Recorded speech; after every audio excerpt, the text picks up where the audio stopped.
Real people, real road stories. Every episode is inspired by true events. I still remember that night in Patagonia. The wind howling like it was trying to tear the world in half. And the feeling that none of us were supposed to be there. The road stretched endlessly. A thin black ribbon cutting through pale grasslands and red hills. Somewhere behind us was El Caliphate, and ahead, just darkness. It was the last bus heading north that night. A beat-up coach painted a tired blue, its windows streaked with dust and rain.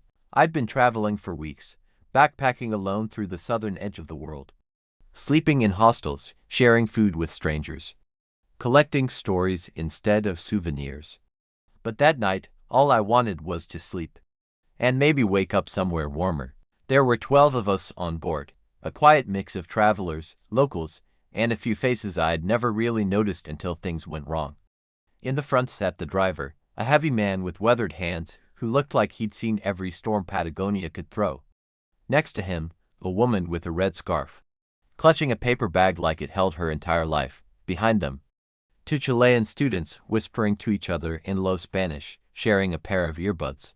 A middle-aged couple, the kind who still held hands but looked too tired to smile. And at the back, me, and a man who hadn't spoken a single word since I got on. He wore a dark jacket, hood up, and his eyes stayed fixed on the road. The driver said it would take about 8 hours to reach Rio Gallegos. The sky outside was already black, the kind of black that swallows light whole. After 2 hours, the rain began, not gentle, violent. The kind of rain that feels like it's trying to scrape the paint off the bus. The wipers moved in slow agony, and every few seconds lightning would flash. Just enough to reveal how alone we really were. Miles and miles of nothing, no towns, no lights. Just the wind, and that endless road. Around midnight, the bus slowed. At first, I thought it was just the wind. But then I saw the driver lean forward, squinting. Headlights illuminated something in the road. A small shape, unmoving. He braked hard. We all lurched forward. The bus stopped just short of it. The shape was a goat, or what was left of one. It must have wandered onto the road during the storm. The driver cursed under his breath, got out, and dragged the carcass off the asphalt. When he came back, he said something to himself. Something I didn't understand, but his tone sent a chill down my spine. For the next hour, no one spoke, even the whispering stopped. The man behind me still hadn't moved. He just sat there, hands folded, eyes on the rain-streaked glass. I tried to sleep, but the sound of the storm made it impossible. Then, somewhere in the distance, I thought I heard another sound, faint, rhythmic, like footsteps. I brushed it off. The wind plays tricks in open country. But a few minutes later, the driver slowed again. The engine coughed, then died. When the engine stopped, the silence was deafening. He tried restarting it. Nothing. The headlights flickered once, then went out completely. The world went black. Someone in the front gasped. The woman with the red scarf started muttering a prayer in Spanish. The driver stood, wiped his face, and said, "Batter is dead. We wait." He stepped outside with a flashlight, its weak beam cutting through the storm. From the window, I could see nothing but sheets of rain and tall, bending grass. Time moved differently out there. Minutes stretched like hours. And somewhere in that darkness, something began to move. At first, it was just a flicker. A shadow against the headlights' dying glow. Then, a shape, human. The driver's light caught it for half a second. A figure walking toward us, stumbling in the wind. The woman in the red scarf whispered, "En hombre, hey en hombre, there's a man." The driver called out, his voice snatched by the wind. The figure didn't respond, just kept walking. Closer, closer, until he reached the side of the bus and disappeared from view. We waited. Nothing. Then came a knock. Slow, deliberate, on the side door. The driver hesitated, then opened it. He stepped inside, soaked to the bone. His hair plastered to his forehead. No luggage, no coat. Just a small canvas bag slung across his shoulder. "Gracias," he said softly. The driver nodded and shut the door. The man sat 3 rows ahead of me, never turning around. His clothes dripped onto the floor, forming a small pool at his feet. No one spoke. No one even breathed too loudly. Something about him felt wrong. Not dangerous. Just out of place. An hour passed, then two. The storm showed no sign of ending. The driver tried the radio, static. He slammed his hand on the wheel and muttered something. The windows fogged up. The air grew heavy with damp clothes and fear. At some point, the man in the back, the one who hadn't spoken, stood and walked to the front. He and the driver exchanged a few words I couldn't catch. Then the driver handed him a wrench, and they both stepped outside. The wind swallowed them instantly. The door closed. The rest of us just stared at each other, unsure what to do. It must have been 20 minutes before we heard it, a sharp metallic bang. Then another, someone shouted, then silence. The woman with the red scarf started crying quietly. The Chilean students held hands. I thought about going out, but something deep inside told me to stay seated. Then, without warning, the door opened. The driver stumbled in, alone. He looked pale. Eyes wide, hands shaking. "Stay inside," he said. "Lock the door." And then he sat down in the driver's seat and didn't move again. For a long time, no one said a word. The driver sat frozen, his face turned toward the windshield like he could still see something moving out there. The rain softened for a moment, then came back harder. Thick drops hammering the roof in a rhythm that felt too steady to be natural. The Chilean students whispered something about ayuda, help. The woman with the red scarf crossed herself over and over. I tried to catch the driver's eye. He didn't move, didn't even blink. Finally, the man who rose ahead, the one who'd come in from the storm, turned around slowly. His face looked calm, too calm. He said something in Spanish, low, almost kind, and the woman beside him nodded. Then he smiled, not the warm kind of smile. The kind that tells you he knows something you don't. It must have been around 3 a.m. when the lights flickered back to life. Dim, yellow, sickly. Everyone gasped at once.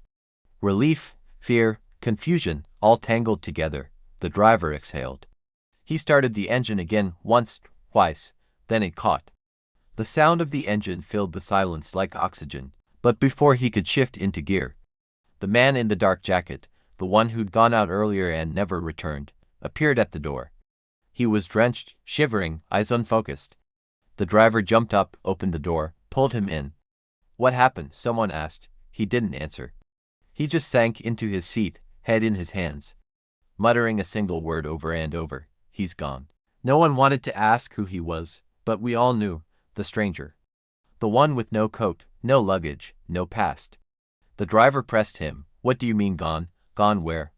The man looked up, eyes empty. "I don't know. The light went out, and then he wasn't there." The driver said nothing. He just started driving again, slowly, as if moving forward could undo whatever had happened. The rain followed us like a living thing, slamming against the bus as though it wanted in. After an hour, dawn started to creep in. The rain stopped. The world outside turned silver blue, endless plains, motionless clouds. It should have felt like relief. It didn't. The air inside the bus was heavy, filled with the smell of wet fabric, diesel, and fear. I tried to talk to the man who'd gone out. He stared at the floor and whispered. He told me to wait by the light. "What light?" I asked. He didn't answer, just shivered. When I turned back, the woman with the red scarf was standing. Her paper bag clutched tight. "I'm getting off," she said. The driver told her she couldn't. We were still miles from the next town. She looked out the window, then back at him, and said quietly, "Better to walk than to stay," before anyone could stop her. She opened the door and stepped into the pale morning. The wind swallowed her scarf like a flame going out. We didn't speak for hours after that. Everyone stared out the window, pretending the road ahead was all that mattered. By noon, the sky cleared completely. Mountains rose in the distance, cold, blue, indifferent. The driver finally pulled over by a small roadside shack, a fuel stop. He needed to check the engine. He said we could stretch our legs, but not wander too far. I stepped out, and the air hit me like glass, thin, sharp, clean. The landscape was too quiet, like it had seen everything that happened and didn't care. The man who'd come in from the storm stood a few meters away, hands in his pockets, staring at the horizon. I walked up beside him. "You okay?" I asked. He smiled faintly, but didn't look at me. "You know," he said, "not everyone makes it out of Patagonia." I waited for him to explain. He didn't. When we reached Rio Gallegos that evening, I thought I'd finally left that night behind. I said goodbye to the other passengers. Most didn't answer. The man with the dark jacket disappeared into the crowd before I could even thank him. I checked into a cheap hostel, washed the dirt from my hands, and tried to convince myself it was just another bad trip. Then, while unpacking my bag, I found something tucked between my notebook pages, a photograph, a blurred shot of the bus, taken from outside, in the rain. All 12 passengers visible inside. The driver, the students, the couple, the woman with the red scarf, and right in the middle aisle, a man standing, his face hidden by the flash. I turned the photo over, on the back, written in shaky handwriting. Just one sentence: we never stopped. By late afternoon, the Chilean students started whispering again, louder this time. They were arguing about whether the driver knew something. One of them, Mateo, stood up. "What happened last night?" he asked. "Why didn't we see where he went?" The driver said nothing. He just kept his eyes on the road. Mateo stepped closer. "Tell us what you saw." The driver slammed on the brakes. The bus jerked violently. Everyone shouted. Dust swirled through the sunlight streaming in the window. He turned around, eyes bloodshot. "I told you everything." The lights went out. I looked back, and he was gone. "That's it." The girl next to Mateo whispered.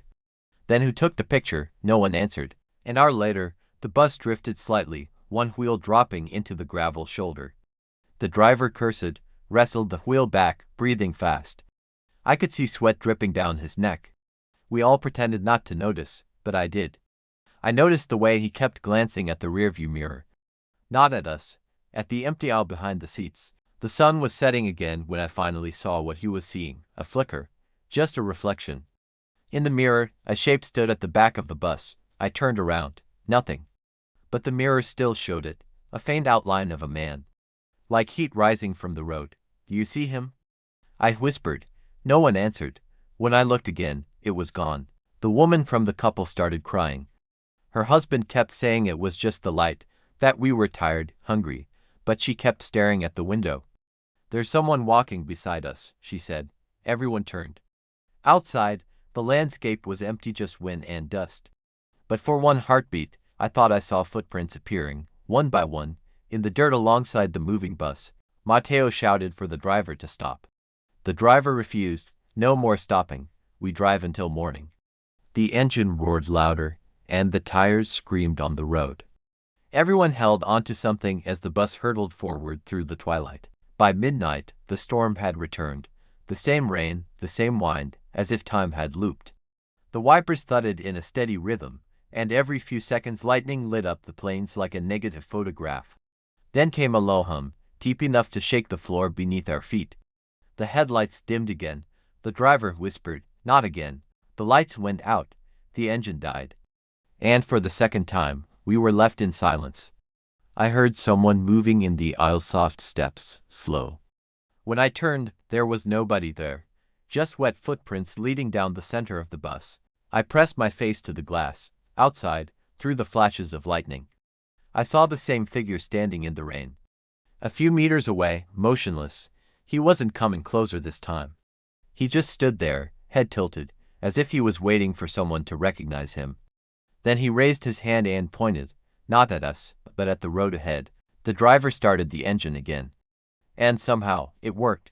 The headlights came back on, bright enough to blind us for a moment.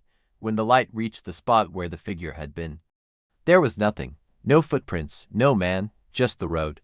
We reached the next town at dawn, a small settlement, 3 streets, a single gas pump, a cafe. The driver parked the bus and stepped outside without a word. The rest of us followed, slowly, each of us too tired to ask what any of it meant. The air smelled of rain and diesel.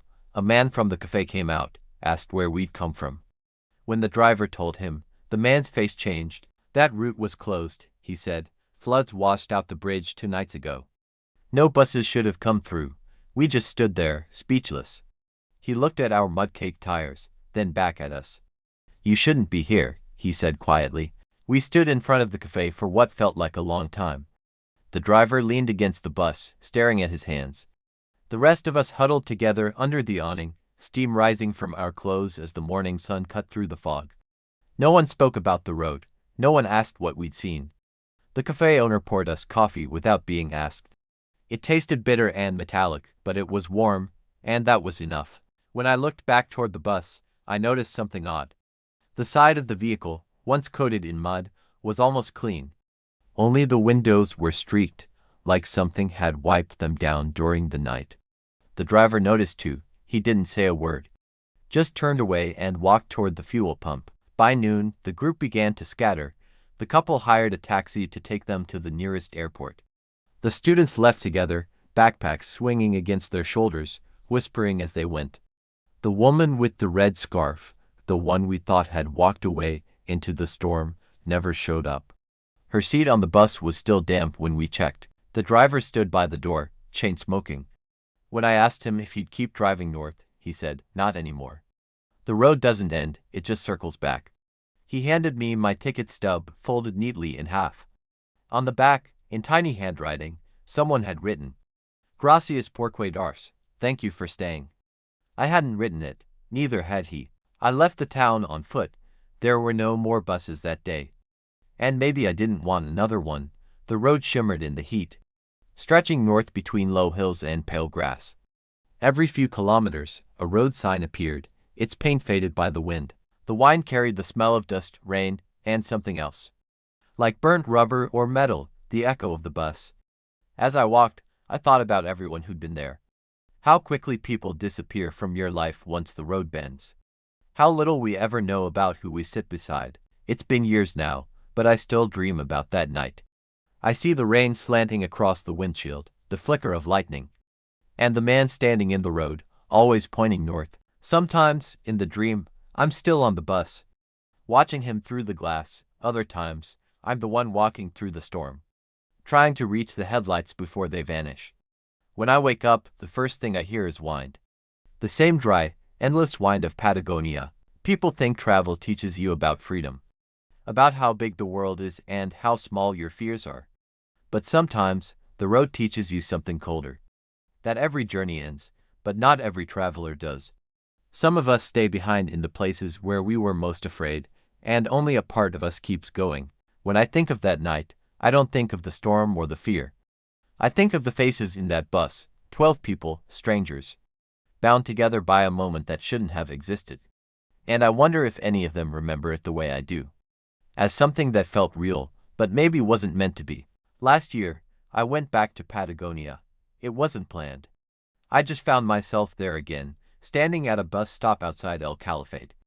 A driver pulled up, old bus, blue paint faded. Same company logo. He leaned out and asked, "Heading north?" I hesitated. The wind shifted. Cold, familiar. For a moment, I thought I saw a reflection in the glass door, a row of faces I hadn't seen in years. I smiled, shook my head, and said, "No, not this time." The driver nodded and drove off, taillights disappearing into the same endless road. I stood there until the dust settled, the silence wrapping around me like an old coat. Then I turned away and walked in the opposite direction. Some roads don't take you anywhere new. They just bring you back to who you really are. Real people, real road stories, and some of them never really end.